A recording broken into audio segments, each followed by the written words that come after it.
Every case leaves a trace, a name, a date, a question that was never answered. This is Silent Shadows.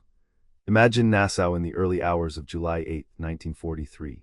Rain is hammering the island, thunder rolls over the darkened estates, and wartime blackout rules leave much of the city in shadow. Inside a mansion called Westbourne, one bedroom has burned without consuming the entire house. On the bed lies Sir Harry Oakes, one of the richest men in the British Empire. By morning the fire is out, but Oakes is dead and the scene already feels wrong.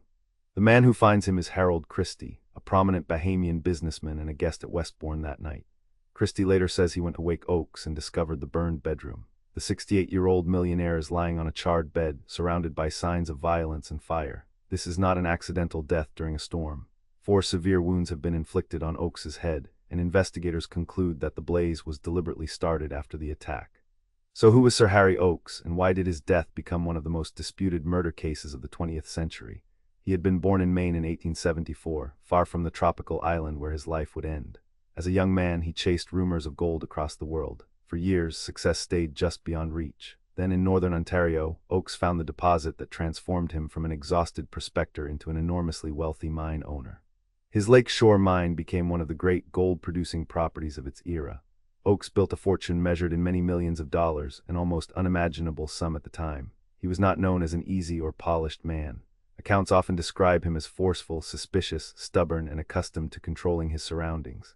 But he was also a husband and father, and his wealth made every family disagreement, business relationship, and personal resentment potentially significant after his death. By the late 1930s, Oakes had settled in the Bahamas, then a British colony. He became an important investor in the islands and received a knighthood in 1939. Nassau offered warmth, favorable taxes, and distance from the mining country where he had made his name. Yet it was not an isolated paradise. During the Second World War, the Bahamas occupied a sensitive position. Filled with political tensions, wartime restrictions, wealthy expatriates, and rumors about smuggling and organized crime. The colony's governor was the Duke of Windsor, the former King Edward VIII, who had given up the British throne before the war. His presence would make an already extraordinary murder even more politically delicate. A wealthy knight had been killed inside his own home, under the administration of a former king. Whatever happened next would draw attention far beyond Nassau, and almost immediately decisions were made that later critics would question. Now let's return to Westbourne. On the night of July 7th, Oakes dined at home with Harold Christie. Other members of the Oakes family were away. A powerful storm moved across Nassau, creating noise, darkness, and confusion. Christie said he slept elsewhere in the house and heard nothing that alerted him to an attack. The next morning, he went to Oakes's room. There he found the body and raised the alarm. The bedroom presented investigators with a baffling mixture of evidence. Oakes had received 4 wounds to the head, injuries considered fatal independently of the burns. Part of the bed and bedding had been scorched. Reports described a flammable substance or insecticide being used to help start the fire. Feathers from the bedding clung around the damaged area, adding to the strange appearance. Yet the flames had gone out before destroying the room or concealing the killing. That failed fire mattered. It suggested that someone may have tried to destroy evidence, disguise the death, or create confusion about what had happened. But fire also contaminates a crime scene. Heat, smoke, water, footsteps, and hurried handling can erase one clue while manufacturing another. And in 1943, Nassau did not have the forensic resources of a major modern police department. The investigation needed care. Instead, it soon became marked by uncertainty over who found what, where, and when. The Duke of Windsor brought in 2 police officers from Miami to assist the local authorities. Their arrival was intended to strengthen the inquiry, but it also complicated questions of command and procedure.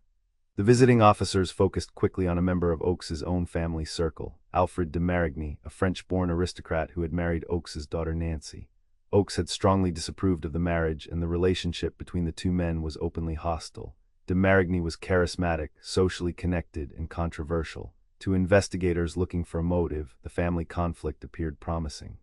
If Oakes disliked his son-in-law and could threaten his daughter's financial future, perhaps de Marigny had something to gain from Oakes's death. But motive is not proof. Plenty of families contain resentment without murder. The prosecution would still need reliable physical evidence placing de Marigny inside the bedroom during the attack. Investigators believed they had found exactly that. They examined de Marigny's body and said some of his hair appeared singed. According to the emerging theory, he had been close enough to the fire for the heat to affect hair on his arms or hands. That claim sounded compelling when described in isolation. If the killer had leaned over the burning bed, singed hair might connect him to the scene. But this evidence would not remain simple for long. There were immediate alternative explanations. De Marigny was a smoker, and isolated singeing could occur in ordinary circumstances. More importantly, scientific testimony later challenged the way the hair evidence had been interpreted. The defense argued that the condition of the samples did not establish that he had been exposed to the bedroom fire. What had initially sounded like a direct forensic link began to look subjective, uncertain, and vulnerable to confirmation bias. Then came the fingerprint, the most important piece of the prosecution's case. Investigators said a print linked to de Marigny had been recovered from a decorative screen near Oakes's bed. If genuine and properly documented, it could place him close to the body. But here's where the case starts to unravel. Questions arose about the exact surface from which the print had been lifted, how it was collected, and how the evidence was handled afterward. Accounts of the print's discovery did not fit together cleanly. Testimony created confusion over its position on the screen, and even over whether the marked section corresponded to the place investigators described. The chain of custody was weak by modern standards, and the defense suggested that the print could have been transferred, mishandled, or misidentified. There were also claims that investigators had access to objects de Marigny had touched, including a drinking glass, although deliberate fabrication was never conclusively proved. That distinction is important. Suspicious handling does not automatically establish that an officer planted evidence, but a murder conviction requires confidence that crucial evidence is authentic and reliably preserved. Once the fingerprint's history became uncertain, the prosecution lost its strongest physical link between de Marigny and the bedroom. The jury was no longer being asked merely whether the print matched him. It had to decide whether the print could be trusted at all. De Marigny was arrested and charged with murder. The case immediately became international news. It had everything newspapers wanted: fabulous wealth, a tropical mansion, a former king serving as governor, a disliked son-in-law, and a burned body discovered during a thunderstorm. Yet the drama surrounding the case could not answer the basic questions. How did the killer enter Westbourne? What weapon caused the 4 wounds? And why had nobody heard the attack? The timing presented another problem. Investigators tried to reconstruct de Marigny's movements, while the defense assembled witnesses and circumstances supporting his account of the night. Nassau was a relatively small social world, but wartime conditions made precise timelines difficult. Clocks, travel times, weather, and memory all became points of dispute. The storm could have concealed sounds and movements. It could also have disrupted observations that might otherwise have helped establish who was where. Meanwhile, Harold Christie's role drew attention because he was inside Westbourne and said he discovered the body. Christie was questioned, but he was not charged. Over the decades, some writers have scrutinized inconsistencies or uncertainties in his account and have proposed that he knew more than he revealed. Those ideas remain theories, not judicial findings. Being present near a crime makes someone an important witness. It does not, by itself, make that person the killer. The handling of the house itself also caused concern. A secure crime scene should preserve the location of every object before anything is moved. At Westbourne, multiple officials entered, examined, and discussed the room.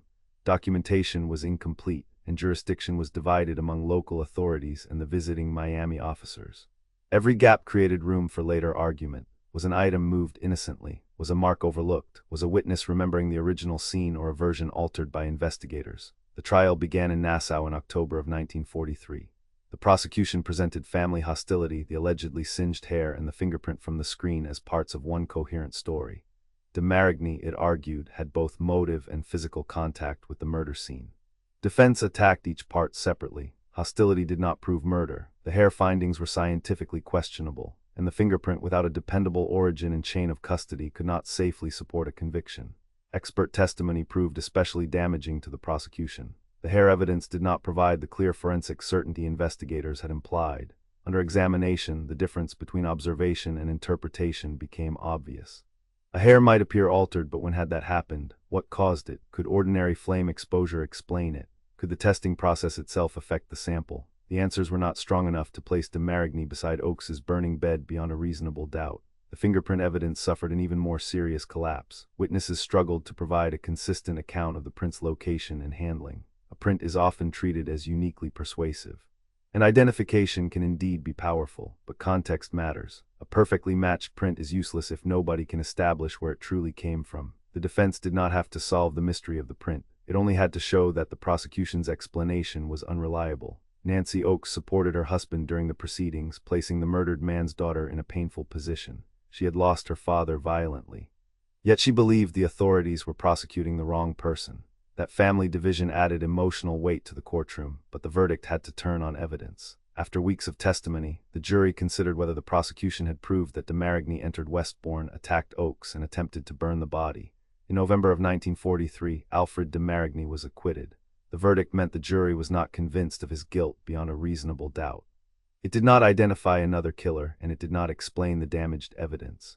De Marigny later faced removal from the Bahamas, but legally the murder charge was over. Sir Harry Oakes had been killed in his own bedroom, and the only person ever tried for the crime had walked free. So what theories remained? Some focused on business disputes and Oakes's immense financial interests. A fortune that large creates rivals, dependents, and people who fear losing access or influence. Others looked toward Nassau's political world and alleged conflicts over development, gambling, or organized crime. Various books have linked the case to powerful figures and secret arrangements, but these claims range from plausible questions to elaborate speculation, and none has produced evidence sufficient for prosecution. Other theories stayed closer to Westbourne. Could the killer have been someone Oakes knew and willingly admitted? Could a servant or visitor have moved through the house without causing alarm? Did the thunderstorm mask the assault, or was the timing chosen because it would? And what about the deliberately set fire? It may have been an effort to destroy evidence, but some observers have wondered whether its peculiar presentation was intended to mislead investigators about the motive or identity of the attacker. Later reviewers repeatedly returned to the original investigative failures. Once a crime scene is compromised, time cannot restore it. A modern laboratory might analyze trace material, blood patterns, accelerants, or genetic evidence, but only if preserved samples still exist in usable condition and have a documented history. In the Oakes case, the central exhibits were already disputed during the original trial. Decades of storage, retelling, and institutional change have only widened those evidentiary gaps. The case also offers a warning about how quickly an investigation can narrow around one suspect. De Marigny had an obvious conflict with Oakes, and that made him easy to imagine as the killer. Once investigators adopted that theory, ambiguous details could appear to confirm it. Singed hair became exposure to the bedroom fire. A disputed print became proof of presence. But when each claim was tested in court, the apparent certainty dissolved. Suspicion had moved faster than verification. And yet acquittal does not tell us what actually happened at Westbourne. Someone entered or remained inside that estate, struck Oakes 4 times in the head, and set fire to the bed. That person either escaped through the storm or blended back into surroundings where they belonged.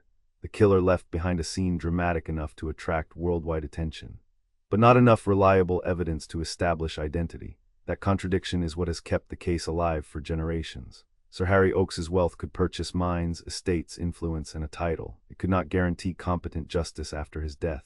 The storm passed over Nassau, the bedroom cooled, and the competing stories began almost immediately. More than 8 decades later, Alfred de Marigny remains acquitted. No alternative suspect has been prosecuted, and the official record still contains no answer. The burned bedroom at Westbourne remains what it became that July morning, an unsolved murder scene. If this case stayed with you, there are others waiting. Subscribe to Silent Shadows and walk with us into the next one.